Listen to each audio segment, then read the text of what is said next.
আসসালামু আলাইকুম গাইস, কেমন আছেন সবাই? আশা করছি সবাই অনেক ভালো আছেন। তো যে যেখান থেকে আমার এই ভিডিওটা দেখছেন সবাইকে জানাই আন্তরিক শুভেচ্ছা, অভিনন্দন। যেহেতু ভাই আমি কৃষকের ছেলে, সেহেতু জমিতে যেতে হবে, কাজ করতে হবে, ফসল ফলাতে হবে, এটাই হচ্ছে আমাদের মূল লক্ষ্য। তো সেজন্য আমি যাচ্ছি আমাদের জমিতে। সেখানে রসুন লাগানো আছে, বেগুন লাগানো আছে, টমেটো লাগানো আছে, ইত্যাদি আরো অনেক আবাদ ফসল আছে। সেখানে আজকে সেচ দিব। মূলত বেশ কিছুদিন থেকে সেচ দেওয়ার জন্য চেষ্টা করছিলাম, কিন্তু শ্যালো মেশিন পাচ্ছিলাম না সেচ দেওয়ার জন্য।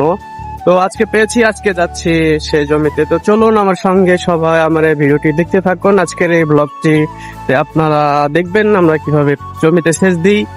তো চলুন। তো গাইস, আজকে যেহেতু আমাদের জমিতে যাচ্ছি সেচ দেওয়ার জন্য, তো শুরুতে একটি কথা বলে নিই। সেটি হচ্ছে এখন চলছে শীতকাল, আর এখন পৌষ মাস চলে মূলত, আর প্রচন্ড শীত, যার কারণে আমার ভঙ্গিমা দেখে বুঝতে পারছেন, মানে আমার হাব ভাব দেখে বুঝতে পারছেন যে টুপি, তারপর আপনার গলাতে সব পরছি, কারণ প্রচন্ড ঠান্ডা। যদিও অনেক বেলা হয়ে গেছে, বুঝতে পারতেছেন হয়তো বা চারিদিকে দেখে কুয়াশা পড়ছিল সকালে, কুয়াশাগুলো একবারে হয়ে গেছে, এখন বর্তমান হালকা করে রোদ ওঠার ভাব উঠছে।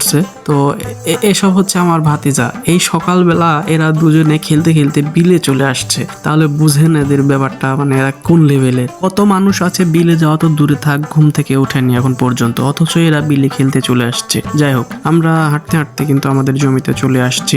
যে রসুন, পেঁয়াজ, এগুলোতে আগে পানি দেওয়া হয়ে গেছে যদিও, কিন্তু আমাদেরটাতে এখনো দেওয়া হয়নি। এই যে আমাদের জমির উপরে, এটা হচ্ছে কিছু জায়গায় একটু লাউ চাষ করা হয়েছে। তো কি পরিমাণ যে লাউ ধরছে সেটা আমি আপনাদেরকে দেখাবো।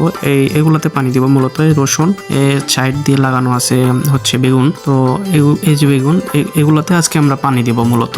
দেখুন শিয়াল, দেখুন দিনে দুপুরে শিয়াল, কি ভাই রে ভাই, সেরকম মানুষ আসলে এখানে শিয়ালে আক্রমণ করে। তারপর আমি একা আসছি, আমার আব্বাও আসতেছে। তো এই জমিতে আমরা ঘাস লাগাইছি, এখন রসুন লাগাইছি আর বেগুন লাগাইছি। এগুলো পরবর্তীতে থাকবে না, এগুলো উঠায় আমরা আবার পুরোটাই ঘাস লাগাবো।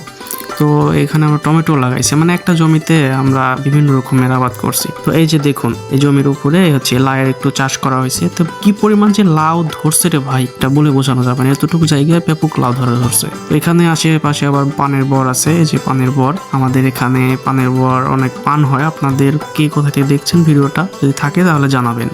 এই যে এখানে আসছে মূলত হচ্ছে ভুটভুটি মেশিনটা আমাদের না, মূলত অন্য মানুষের। এরা পানি সেচতেছে, এদের সেচ দেওয়া হলে আমাদের জমিতে এরা পানি সেচ দিয়ে দিবে, সেজন্য আমি আবার এখানে আসলাম। তো ওদের পানি সেচাও হয়ে গেছে। তো যেহেতু ওদের পানি সেচ দেওয়া হয়ে গেছে, সেহেতু এখন আমি আমাদের জমিতে যাব।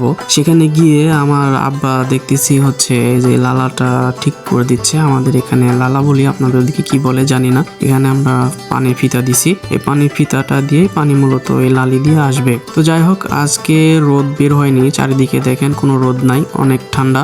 আর এই যে লালা, এই লালা দিয়ে পানি আমরা নিচে নিয়ে যাব একবার আমাদের সেই রসুনের জমিতে। বলতে বলতে ভুটভুটি মেশিন স্টার্ট করে দিয়েছে, এই যে পানি চলে আসছে। এদিক দিয়ে পানি আমাদের একবারে সামনে গড়িয়ে গড়িয়ে একেবারে আমাদের জমিতে যাবে। এই যে দেখতে পাচ্ছেন লালা, এই লালা দিয়ে আমাদের জমিতে পানি চলে আসছে। মূলত আমরা রসুন, ঘাস, বেগুন সবগুলোই সেচ দেওয়া প্রায় শেষের পথে, কেননা হচ্ছে আমি একা আছি, আমার আব্বা পরে আসলো, সেহেতু আমি একা একা কাজ সামলাইতেছি। তার ভিডিও করতে পারি নাই, এতটুকুই ভিডিও করছি। তো যাই হোক, ভিডিওটি কেমন লেগেছে আপনারা কমেন্টে জানিয়ে যাবেন। আর সবাই ভালো থাকবেন, সুস্থ থাকবেন। আজকের মতো এ পর্যন্তই, আল্লাহ হাফেজ।